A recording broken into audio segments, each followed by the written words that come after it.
Значи, разговараме со Кире Јовановски, председател на организациониот одбор на Струшкиот турнир и воедно и председател на ракометниот клуб Струга. Господин Јовановски, уште едно издание на традиционалниот турнир на Струга е пред самиот крај. Колку беше предизвик да се организира еден ваков турнир во време на вакви околности? Пред се ви посакувам добре дојде. Покреността ваша на нашиот турнир ни значит. Самата организација е голем предизвик, но желбата на организациониот одбор и на сите членови беше поголема и успеавме во вакви околности 2 години со ред да нема прекин турнирот да биде организиран.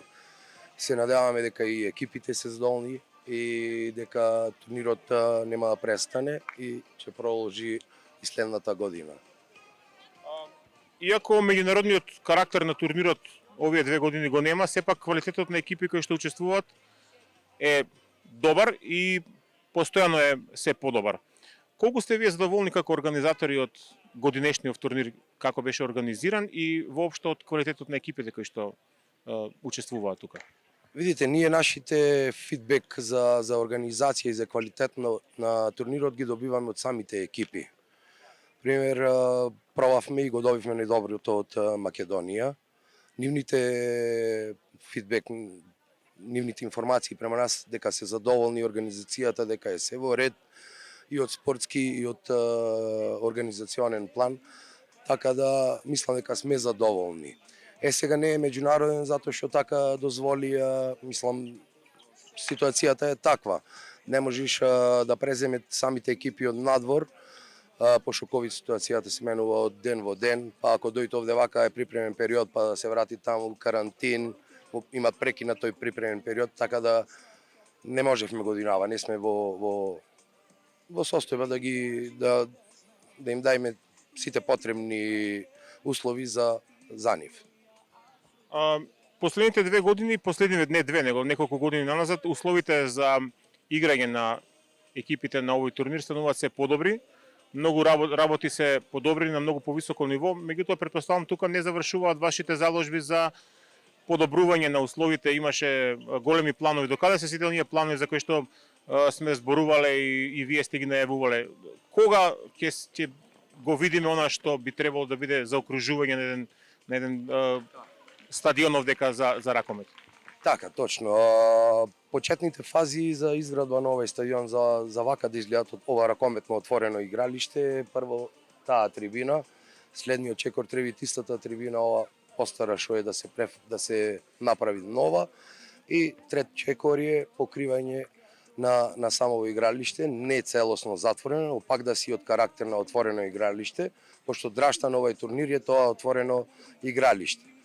За следниот турнир, пошто ние јубилеј 50 години, планираме ќе имат една добра шминка, промена на оградите на ова, освежување на самиот под и осветлување. Сега проблемот не е само до нас, него затоа што ние сме во заштитено подрачје на УНЕСКО и сите тие дозволи за градба и за надоградување на самото игралиште не зависат од нас, него и од државата, и од УНЕСКО, и од градот.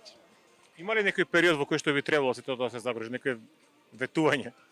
Ветување имат нон-стоп, но ние сме свесни дека имат и други приоритети моментално. Сме во контакт со челните луѓе од градов и од држава. Чим се ослободит нарочито од УНЕСКО, имаме зелено светло за да продолжиме со нашите проекти. Екипата на Струга најчесто на овие турнири учествувала како клуб кој што треба да пополни место. Некогаш биле и надвор од конкуренција. Меѓутоа, лани па и годинава покажа дека повторно може да има нека респектибилна екипа. Годинава после подлого време се обидувавме да најдеме нека статистика после колку време Струга повторно освојува барем бод. Колку за овие млади ракометари значи играње на ваков турнир против вакви екипи за самиот напредок?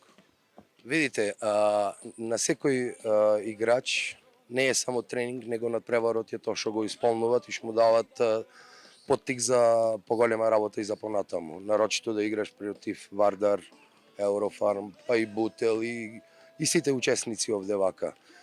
чисто само да ти кажам, откој сме влезени ние како управа, имавме и борба за трето место 2018. Така да ојме нагоре. Млада екипава, желна за работа, тоа е најдобриот доказ дека сме на прав пат. Имаме доста од струга, се надоградивме со некој од надвор и сега стварна тренинг и работа. Пред крај е овој 49-ти турнир во Струга. Меѓутоа, вие сигурно веќе размислувате и се подготвувате за она што треба да предстои следната година, кога е јубилејниот 50-ти турнир. Нешто напоменавте, меѓутоа, може ли некоја од тајните да ни откриете што би можеле да очекуваме за следната година? Добро, вака. Прво форматот ќе се 8 екипи. Планот ни е да се 8 екипи, од кои 3 меѓународни од надвор и 3 домашни екипи. Нормално РК Струга без нејзе не може. Со Келце и со Веспрем овај сме договорени, имаме добијано позитивен одговор. Разговараме со ПСЖ, со Барселона и ќе видиме. Имат позитивни сакаат тие да учествуваат. Пак ќе кажам, све зависи од ковид ситуацијата. Ако се смирит и ако протоколите ни дозволат. Многу ви благодарам и се надам дека до година ќе ви се остварат желбите.